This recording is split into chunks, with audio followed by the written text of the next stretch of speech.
À 98 ans, Danielle Darrieux n'était plus seulement une actrice. Elle était une légende vivante, un siècle de cinéma inscrit dans ses yeux. Mais derrière l'élégance et les sourires immortalisés par l'écran, il y avait des blessures invisibles. Des noms qu'elle refusait d'entendre, des visages qu'elle ne voulait plus jamais croiser.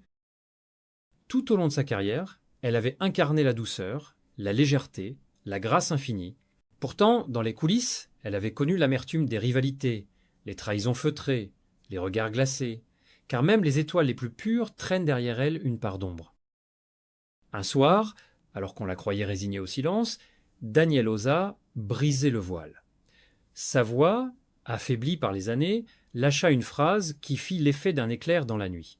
J'ai vécu trop longtemps pour continuer à taire ces noms. Puis elle les cita. 5 noms, 5 artistes qui avaient marqué sa vie comme des cicatrices invisibles, 5 figures qu'elle ne pouvait pas voir en peinture. Et soudain, l'image lisse de la grande dame se fissura. Derrière la légende apparaissait la femme blessée, fière, parfois impitoyable. Ce n'étaient pas des caprices, mais des souvenirs gravés dans la pierre. Des humiliations en coulisses, des rivalités féroces, des trahisons jamais pardonnées. Aujourd'hui, nous allons lever ce voile avec elle. Redécouvrir Danielle Darrieux, non pas dans ses rôles lumineux, mais dans ses colères retenues, ses rancunes muettes, plonger dans l'envers du décor, là où les projecteurs s'éteignent et où restent les vérités les plus âpres. Et voici la question. Qui étaient-ils, ces 5 artistes que Danielle Darrieux, à 98 ans, avouait enfin ne jamais avoir pu supporter? Numéro 1. Micheline Press. Il y a des rencontres qui marquent une vie entière. Celle de Danielle Darrieux et de Micheline Press n'eut jamais le goût d'une amitié, mais celui d'un affrontement silencieux. 2 icônes, 2 visages éclatants, 2 carrières lancées à la même époque, le public les admirait, mais les médias les opposaient. On parlait d'elles comme de 2 reines se disputant le même trône. La première fois qu'elles se retrouvèrent côte à côte fut un choc. Dans les studios de Boulogne, l'air semblait se glacer. Les techniciens, d'ordinaire bruyants, s'étaient tus. Daniel venait de terminer une prise quand Micheline entra. Le silence était si dense qu'on aurait entendu tomber une épingle. Les regards se croisèrent. Pas un mot, pas un geste. Mais une hostilité sourde, éclatante, traversa la pièce. Pour Daniel, ce moment fut une révélation. Micheline n'était pas une collègue. Elle était le miroir imposé par la presse, l'ombre projetée sur sa lumière. Chaque article, chaque interview renforçait cette rivalité artificielle, mais dévastatrice. Qui de Darrieux ou de Presles incarne la vraie reine du cinéma français? Cette question, répétée à l'infini, devint une torture. Le pire, c'est que le public raffolait de cette tension. Les magazines publiaient des photos côte à côte, les journalistes guettaient la moindre mimique, le moindre signe d'impatience, et à chaque fois qu'elle voyait Micheline, Danielle sentait ce poids s'écraser sur elle. Elle, l'actrice déjà consacrée, devait supporter le spectre d'une remplaçante annoncée trop tôt. Un soir, après une cérémonie parisienne où elles furent contraintes de poser ensemble, Danielle confia à une amie « Elle n'a rien fait, mais je ne peux pas la supporter, parce que, à travers elle, c'est ma propre place qu'on menace. » C'était pas une haine nourrie de scandales ou de cris. C'était plus profond, plus intime. Micheline Press devint pour Darrieux l'incarnation de cette douleur sourde, l'angoisse de disparaître, d'être éclipsée. Alors elle choisit le rejet presque instinctif, comme on rejette une ombre trop envahissante. Et dès lors, son verdict resta définitif. Micheline Press faisait partie de ces noms qu'elle ne pouvait pas voir en peinture. Les années passaient, mais la distance entre Danielle Darrieux et Micheline Press ne s'est jamais réduite. Au contraire, elle s'est envenimée, nourrie par les rumeurs et par les scènes de coulisses. On disait que les producteurs évitaient de les inviter aux mêmes soirées, tant l'atmosphère devenait glaciale dès qu'elles se trouvaient dans la même pièce. Un exemple frappant, au Festival de Cannes, début des années 60. Les organisateurs rêvaient d'une photo historique, les 2 reines côte à côte, comme 2 icônes d'un âge d'or. Mais dès leur arrivée, la tension devint insupportable. Dans les loges, Micheline riait fort avec les jeunes réalisateurs. Daniel gardait son port altier entouré d'amis plus anciens. On proposa une rencontre devant les caméras. Les deux femmes acceptèrent, mais quand elles se retrouvèrent face à face, le froid qui s'installa fut si lourd que les journalistes eux-mêmes n'osèrent poser de questions. Quelques clichés furent pris, Vous pouvez mais dans retirer chaque votre foule. regard transparaissait Voilà, un attendez, mépris là, poli, silencez-vous. un refus de rapprochement. Non, je vous réchauffe, voilà. Ce silence prolongé devint une arme. Darieux n'avait pas besoin de déclarer son antipathie. Elle se contentait d'ignorer, de détourner la tête.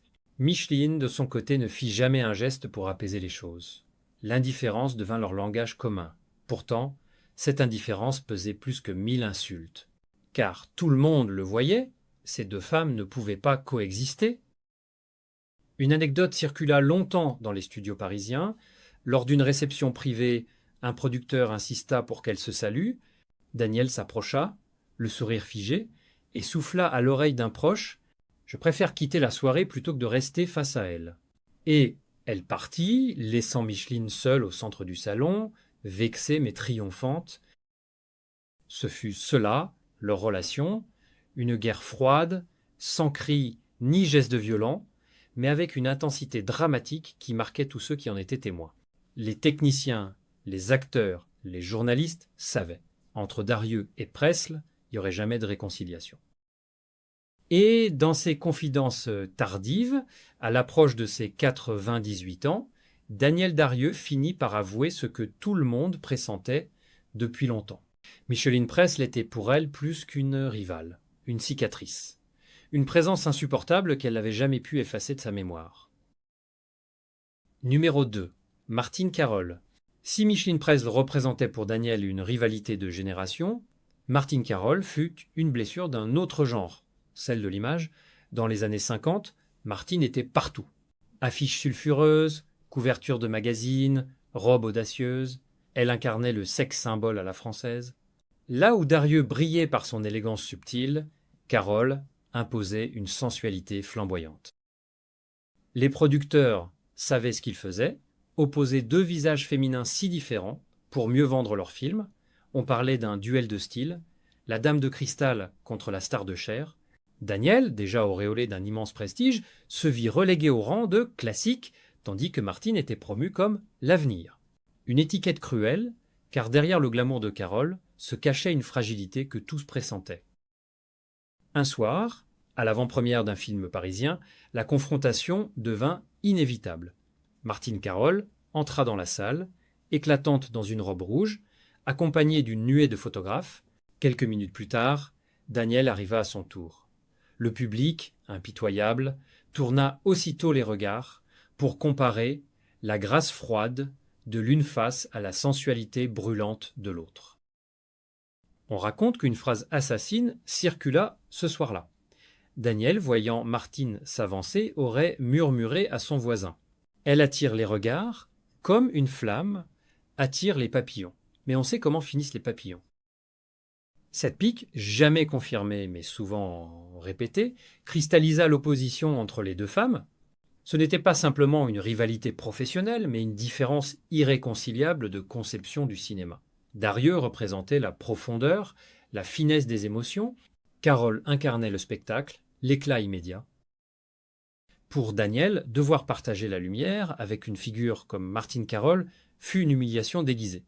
Elle, l'actrice respectée par Ophuls et tant de cinéastes, devait supporter qu'une presse avide compare son art à des rôles jugés faciles. C'était plus qu'une injustice, c'était une provocation.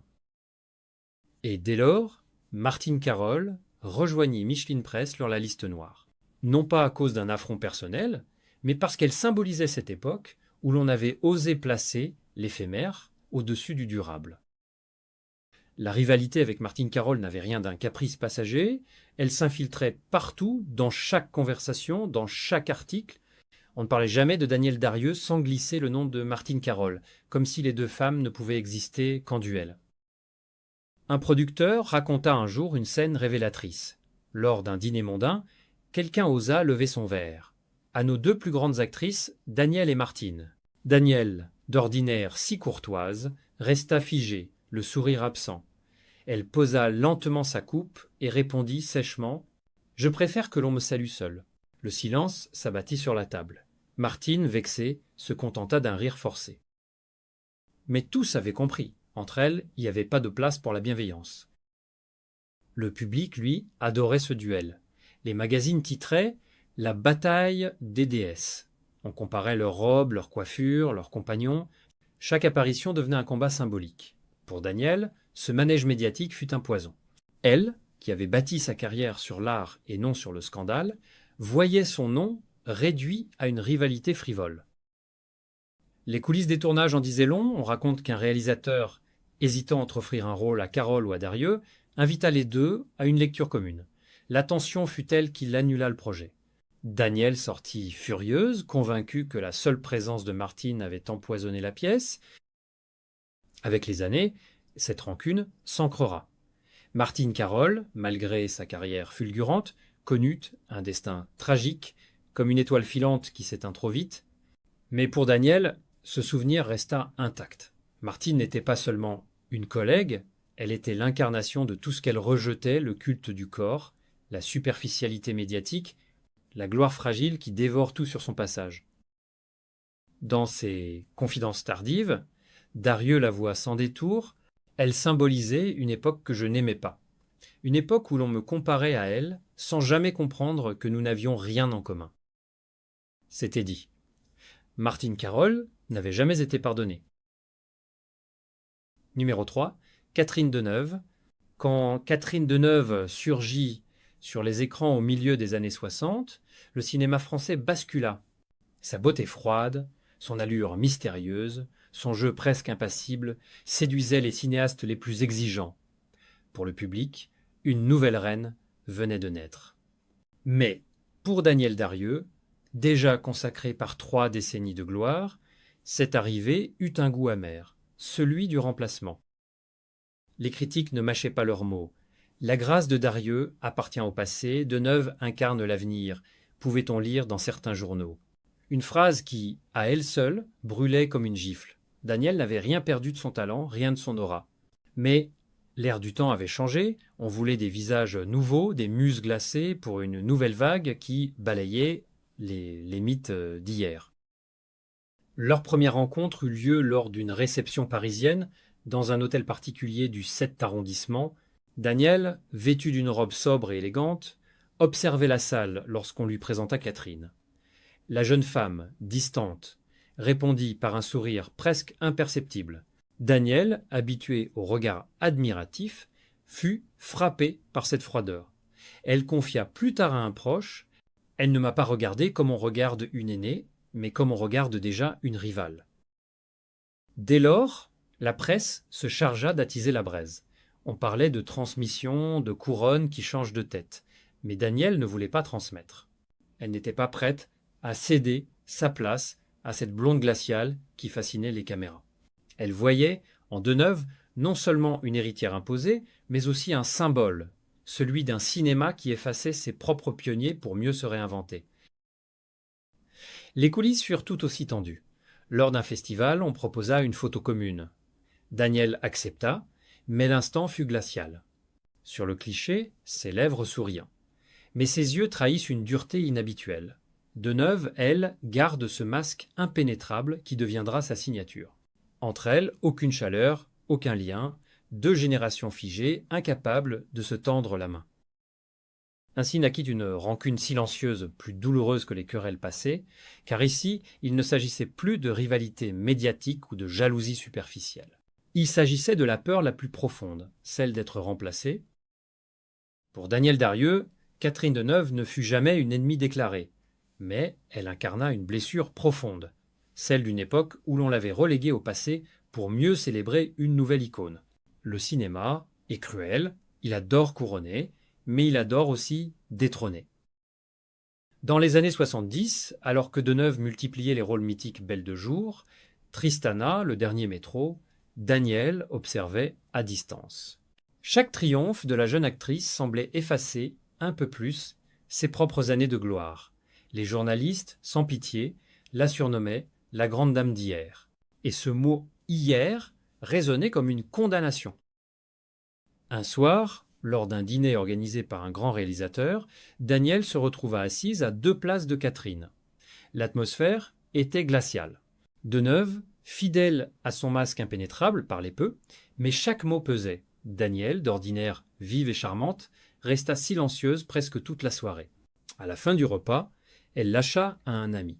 Elle ne dit rien, mais elle me fait sentir que je ne compte plus. C'était cela, le drame. Pas de querelle ouverte, pas de phrase assassine. Simplement une froideur, un mur invisible qui séparait deux mondes. Deneuve, avec son élégance distante, ne cherchait ni conflit, ni réconciliation. Mais cette absence de chaleur fut ressentie par Daniel comme une exclusion.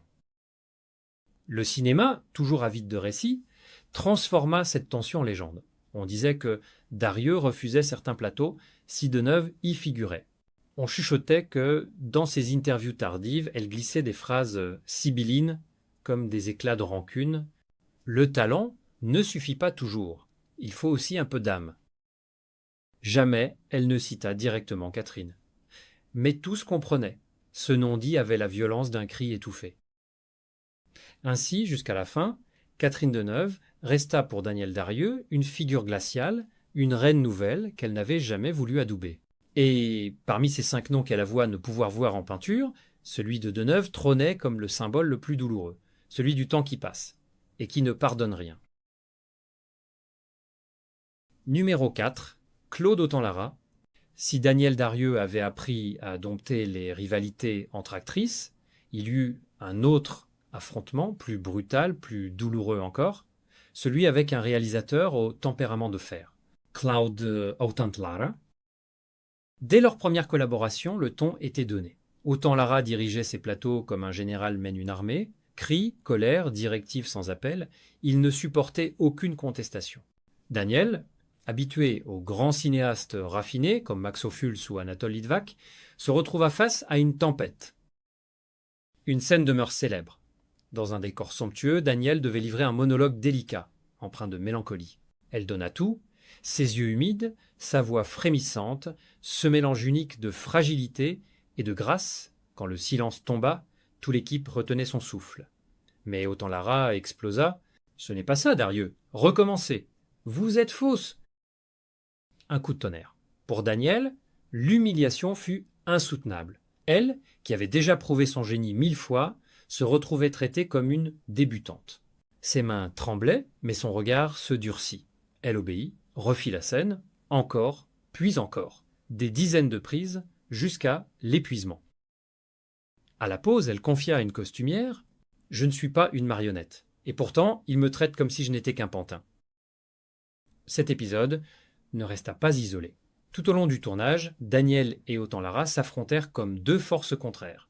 Lui voulait modeler ses acteurs à sa guise, elle revendiquait une liberté d'interprétation, une vérité intérieure, les éclats de voix résonnaient dans les couloirs, les techniciens détournaient les yeux.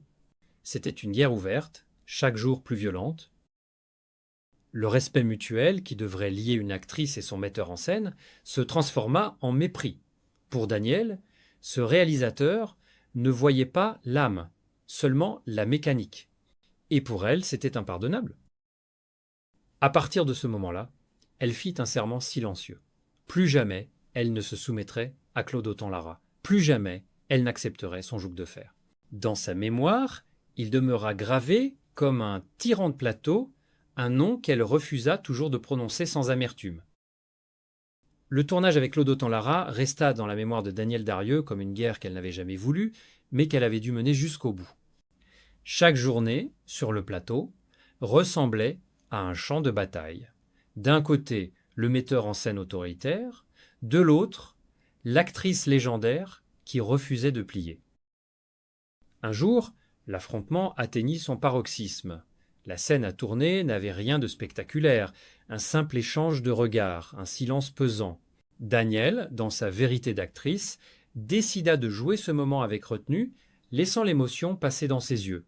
Mais Autant-Lara, furieux, interrompit la prise en hurlant « Non, plus fort, plus dramatique. Vous n'êtes pas une statue, vous êtes une actrice. » Danielle resta immobile. Puis, lentement, elle posa son texte et répondit, avec une froideur tranchante: « Je suis une actrice, mais je refuse d'être votre pantin. » Le silence fut assourdissant. Personne n'avait jamais osé lui parler ainsi. Les techniciens fixaient leurs chaussures, les maquilleuses détournaient les yeux. Mais Daniel, le regard droit, ne céda pas. Ce fut un moment de rupture définitive. À partir de là, il n'y eut plus de respect, seulement une cohabitation forcée, ponctuée de coups d'éclat et de mépris réciproques. Les rumeurs de ces tensions finirent par sortir du plateau. La presse spécialisée s'empara du sujet, parlant de duel Dario-Tanlara. Mais ce n'était pas du théâtre pour les journaux, c'était une haine réelle, profonde, née d'une blessure d'orgueil et d'une incompatibilité absolue. Des années plus tard, lorsqu'on évoquait le nom d'Autant-Lara devant elle, Daniel se contentait d'un sourire glacé. Elle ne disait presque rien, mais ses proches savaient. Ce nom l'irritait toujours. Dans ses dernières confidences, elle lâcha même cette phrase sèche, sans appel: « Je préfère encore échouer avec un cinéaste qui me respecte que réussir avec un tyran. » Pour Daniel, Claude Autant-Lara resta à jamais l'exemple de ce qu'elle détestait le plus dans son métier: la brutalité, l'arrogance, le refus d'écouter. Voilà pourquoi il figurait sans surprise sur la liste noire de ses souvenirs. Numéro 5, Daniel Godet. Parmi les noms que Daniel Darieux évoqua à la fin de sa vie, celui de Daniel Godet surprit plus d'un. Moins connue, moins célébrée, elle n'avait pas la stature d'une Presse, d'une Carole ou d'une Deneuve. Mais pour Darieux, son souvenir restait amer. La raison tenait en une histoire précise: un rôle arraché, une blessure jamais refermée. C'était au tournant des années 50. Daniel, déjà auréolé de gloire, fut pressenti pour incarner le premier rôle féminin dans une production ambitieuse. Le scénario lui plaisait, le réalisateur la voulait, le public l'attendait, tout semblait écrit. Mais au dernier moment, contre toute attente, le rôle échappa à ses mains pour tomber dans celle d'une jeune actrice alors presque inconnue, Daniel Godet. L'annonce fit l'effet d'une gifle. Darieux, habitué à dominer l'affiche, découvrait qu'on pouvait lui préférer une autre. Et pas n'importe quelle autre, une actrice débutante, choisie pour sa fraîcheur, et son visage nouveau. Pour Daniel, ce fut une humiliation. Elle confia à un ami proche: « On ne m'a pas seulement retiré un rôle, on m'a retiré ma place. » Le pire, c'est que la presse s'empressa de dramatiser l'affaire. Les articles titraient « La jeune Godet remplace la grande Darieux ». Chaque mot sonnait comme une provocation. Les spectateurs, intrigués, se pressèrent dans les salles. Et même si le film ne connut pas un triomphe inoubliable, le mal était fait. Pour la première fois, Daniel avait l'impression d'être trahi par le cinéma, qu'il avait tant chéri. À partir de là, son regard sur Daniel Godet se durcit. Elle ne voyait plus en elle une simple collègue, mais l'incarnation d'une injustice. Chaque fois que leurs chemins se croisaient, Daniel restait froide, distante. Pas de cris, pas d'accusation. Seulement cette politesse glaciale qui disait tout. Dans ses confidences tardives, elle résuma ainsi sa rancune. Elle n'a pas volé le rôle de ses propres mains, mais elle a profité d'un vol dont j'ai été la victime. Et cela, je ne l'ai jamais pardonné. Ainsi, même si Daniel Godet n'eut jamais la carrière flamboyante des autres grandes actrices, elle demeura pour Darieux un nom douloureux. Un rappel constant de ce jour où l'on avait osé l'écarter, elle, la grande dame, au profit d'une figure sans histoire. Pour beaucoup, Daniel Godet fut une actrice discrète, vite oubliée dans la constellation du cinéma français, mais pour Daniel Darieux, son nom resta comme une écharde. Non pas parce que Godet avait bâti une carrière éclatante, au contraire, son parcours fut modeste, mais parce qu'elle incarnait une blessure précise, celle de la dépossession. Pendant des années, chaque fois qu'on évoquait ce film où Godet l'avait remplacé, Daniel se refermait. Ses proches racontaient qu'elle changeait aussitôt de sujet, ou qu'elle se contentait d'un sourire crispé. Mais derrière ce sourire se cachait une douleur intacte. Ce rôle perdu n'était pas simplement une occasion manquée, c'était un rappel cruel que même une légende pouvait être écartée d'un revers de main. Une anecdote illustre cette rancune. Dans les années 70, un journaliste, croyant faire un compliment, osa lui dire « Madame Darieux, vous savez, ce film de Godet a gardé un certain charme. » Daniel le coupa net, le regard glacé. « Ce film aurait eu une autre âme s'il avait été mien. » Jamais elle ne pardonna cette substitution. Pour elle, Danielle Godet n'était pas une ennemie par ses actes, mais par ce qu'elle représentait. Le souvenir d'un affront, d'une injustice subie en silence. Même si Godet n'avait été qu'un pion dans le jeu des producteurs, elle porta malgré elle le poids de cette rancune. Et lorsque, à la fin de sa vie, Danielle Darieux révéla les 5 noms qu'elle ne pouvait pas voir en peinture, celui de Godet surprit beaucoup. Pourquoi elle? Pourquoi cette actrice presque oubliée? La réponse était simple, parce que parfois, la blessure la plus tenace n'est pas causée par les grandes batailles, mais par une seule trahison, un seul instant où l'on vous arrache ce qui vous appartenait. Pour Daniel, ce rôle volé resta une cicatrice. Et le nom de Danielle Godet, même des décennies plus tard, continuait de hanter ses souvenirs comme un fantôme obstiné. À 98 ans, Danielle Darieux avait tout vu, tout vécu. Elle avait traversé des guerres, des révolutions artistiques, des générations d'acteurs et de cinéastes. Elle avait incarné l'élégance française, immortalisée par Max Ophuls, adorée par le public, respectée par ses pairs, mais derrière la légende, il y avait la femme. Une femme qui, malgré sa douceur apparente, n'avait jamais oublié les blessures laissées par certains visages. Micheline Pressle, miroir imposé d'une rivalité sans fin. Martine Carole, symbole d'une superficialité médiatique qu'elle méprisait. Catherine Deneuve, incarnation glaciale d'un temps qui voulait la remplacer. Claude Autant-Lara, tyran de plateau qu'elle refusa toujours de pardonner. Et enfin, Danielle Godet, souvenir amer d'un rôle volé, d'une place arrachée.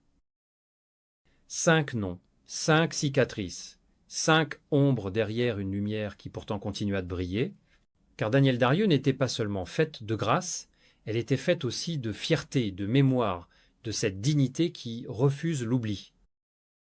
Dans ces dernières années, lorsqu'elle évoqua enfin ses rancunes, ce n'était pas pour raviver la haine, c'était pour dire sa vérité, nue, sans masque. Pour montrer que même les plus grandes étoiles portent des blessures invisibles et que derrière chaque sourire de cinéma se cache parfois un cri étouffé.